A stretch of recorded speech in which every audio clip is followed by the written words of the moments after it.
Well, to take a live look at the White House at noon, a spokesperson said President Trump and Russian President Vladimir Putin spoke on the phone this morning as the U.S. tries to negotiate a ceasefire deal between Russia and Ukraine.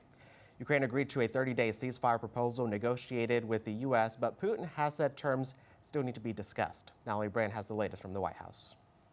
A White House advisor said the call started around 10 a.m. and said it had been going well. Earlier, the president said many elements of a ceasefire deal have been agreed to, but he added much remains.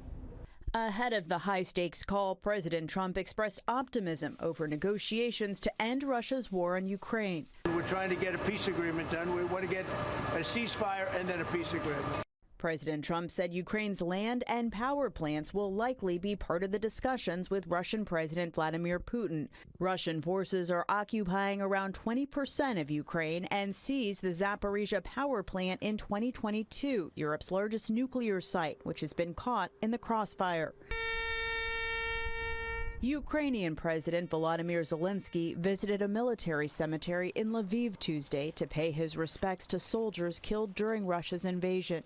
Ukraine is skeptical that Putin is ready for peace, but hopeful for a breakthrough after 3 years of fighting. Of course, there's no trust, but politics is politics. Every war comes with negotiations, so if we need to sit at the table, so that's what we should do. Here in Washington, a legal battle is escalating over deportation flights and the use of a 1798 wartime law allowing the president to detain and deport non-citizens.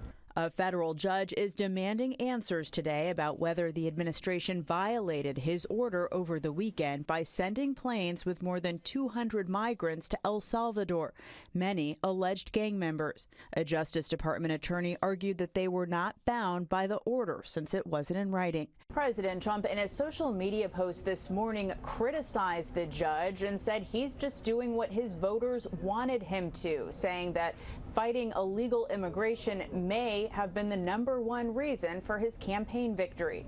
Natalie Brand, CBS News, the White House.